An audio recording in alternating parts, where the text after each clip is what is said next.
Cases ہیں ان کے حوالے سے میں آپ کو بتا دیتا ہوں کہ کل کون سے 10 کیسز ہیں جن کا فیصلہ جو ہے وہ محفوظ کیا گیا ہے اور پھر ایف آئی اے نے کیا اس کے اوپر پتہ کھیلا ہے. ناظرین کرام 10 کیسز ہیں جو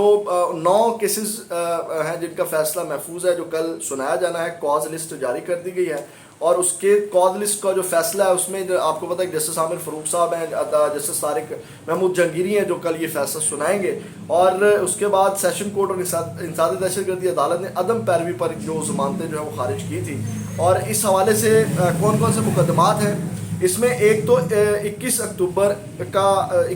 2022 کا مقدمہ ہے, وہ الیکشن کمیشن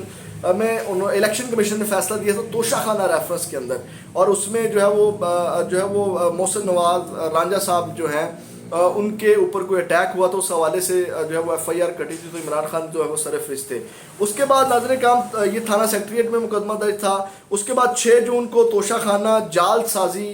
توشہ خانہ کیس میں جال سازی کے ذریعے رسید بنانے کا مقدمہ ہے عمران خان صاحب کو, اس میں وہ فیصلہ محفوظ ہے. اور اس کے علاوہ 2 جو مقدمات میں تھانہ ترنول میں ہیں اور یہ ہیں 10 مئی کو درج ہوئے, یعنی کہ 9 مئی کے واقعات کے تناظر میں جو درج کیے گئے. یہ کتنے ہو گئے؟ یہ آپ کے ہو گئے جناب کوئی 1 اور 2 3 اور اس کے بعد ایک 14 مئی کو درج کیا گیا. اور اس کے بعد جو ہے وہ ایک جسٹس عمر عطا بندیال کے ساتھ اظہار یکجہتی کے لیے جو ہے وہ نکلے تھے, ریلی نکالی گئی تھی, اس میں بھی عمران خان صاحب کو سر فہرست رکھا گیا تھا. اور اس تناظر میں جو ہے وہ مقدمات کیے گئے 3. تو یہ ٹوٹل 9 مقدمات ہیں جس میں کل جو ہے وہ فیصلہ محفوظ کیا گیا ہے اور اس میں سنایا جائے گا. سائفر کیس کا ایک مقدمہ جو ہے اس میں کل دلائل ہونے ہیں تو اس کے اوپر پھر دلائل دے کے اس کا بھی فیصلہ محفوظ ہو سکتا ہے. تو یہ ناظرین کرام 9 مقدمات ہیں جن کے اندر جو ہے وہ فیصلہ کل سنایا جائے گا. اور اس کے اندر میں آپ کو بتا دوں کہ عمران خان صاحب رہا ہوں گے یا نہیں ہوں گے. تو ڈیفینیٹلی آپ کو پتا ہے کہ اس میں جو ہے وہ عمران خان صاحب کے اوپر آلریڈی مقدمات ہیں, آلریڈی پکڑے ہوئے ہیں. کچھ لاہور میں ایسے مقدمات بنے ہوئے ہیں ان میں اگر ضمانت ان کو ملتی بھی ہے اور ان کیسز میں ضمانت بنتی بھی ہے تو اس میں جو ہے وہ دوسرے کسی کیس میں پکڑ لیا جائے گا. سائفر کیس چل رہا ہے تو اس میں اب سائفر کیس کے حوالے سے ایک تو میں آپ کو یہ بتاؤں کہ سائفر کیس کا جو چلان بنایا گیا ایف آئی اے کی جانب سے, جو چارج شیٹ تیار کی گئی, اس کی تفصیلات میں نے اپنے ولاگ میں آپ کے سامنے رکھ دی تھی. لیکن جو اعظم خان کے 164 کے اعترافی بیان ہے, 164 کے جو بیانات ہیں اس کے اوپر اس کے حوالے سے کہا جا رہا ہے کہ وہ جو حدیبیہ پیپرز مل میں اسحاق ڈار کے خلاف اسحاق ڈار والا جو معاملہ تھا تو جسٹس قاضی فائز عیسیٰ نے اس کو اڑا دیا تھا کہ کیونکہ وہ جو 164 کے بیان ہیں ان کے حوالے سے جو ہے وہ جو جن کے خلاف بیان دیا جا رہا ہے وہ ان کا ہونا ضروری ہے, وہاں جرا ہونا ضروری ہے, اس کے اوپر دلائل ہونا ضروری ہیں اور وہ تمام چیزیں جو وہ اس کو نظر انداز کیا گیا جو قانونی معاملات ہیں. تو یہ اعتراضات ہیں جس کے اوپر یہ جو ہے وہ اعظم خان کا جو بیان ہے وہ کوئی وقت نہیں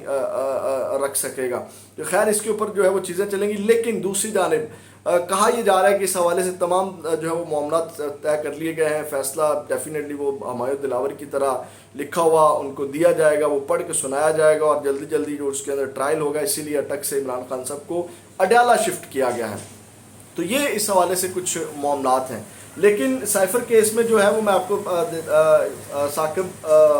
بشیر صاحب ہیں, انہوں نے اس حوالے سے لکھا کہ اہم خبر, سائفر کیس میں عمران خان کی ضمانت کا معاملہ کل پھر لٹکنے کا امکان ہے. ایف آئی اے نے سائفر کیس میں عمران خان کی درخواست ضمانت پر کل اسلام آباد ہائی کورٹ میں ہونے والی سماعت کو ان کیمرہ ڈکلیئر کرنے کی درخواست دائر کر دی. F I A special prosecutor Shakhawar کی جانب سے دائر متفرق درخواست رجسٹرار ہائی کورٹ نے کل سماعت کے لیے مقرر کر دی ہے اور چیف جسٹس عامر فاروق سماعت کریں گے. ایف آئی اے نے مقدمے میں احساس معلومات ہونے کی بنا پر ان کیمرہ سماعت کی درخواست کی ہے. سائفر کیس میں عمران خان کی درخواست سماعت جو ہے وہ اس حوالے سے سماعت کی درخواست کی ہے اور سائفر کیس میں عمران خان کی درخواست ضمانت بھی کل سماعت کے لیے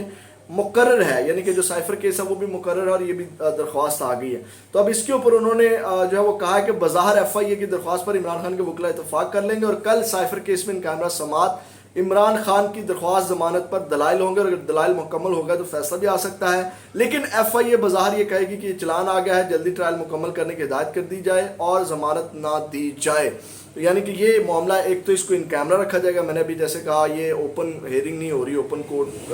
میں یہ معاملہ چلنا چاہیے تھا، ایک تو وہ نہیں چل رہا، تو اب یہ جناب وہاں پہ صحافی بھی نہیں ہوں گے، کوئی اس کو رپورٹ بھی نہیں کر سکے گا، سورس سے خبریں باہر آنی ہیں، تو اس میں بھی ایز اٹ فیصلہ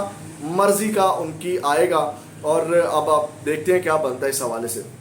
تو یہ ناظرین کا ہم اس حوالے سے اہم اپڈیٹ سے اگلی ویڈیو میں آپ کے ساتھ دوبارہ ملاقات ہوگی، اپنا بہت زیادہ خیال رکھیے گا، اللہ نے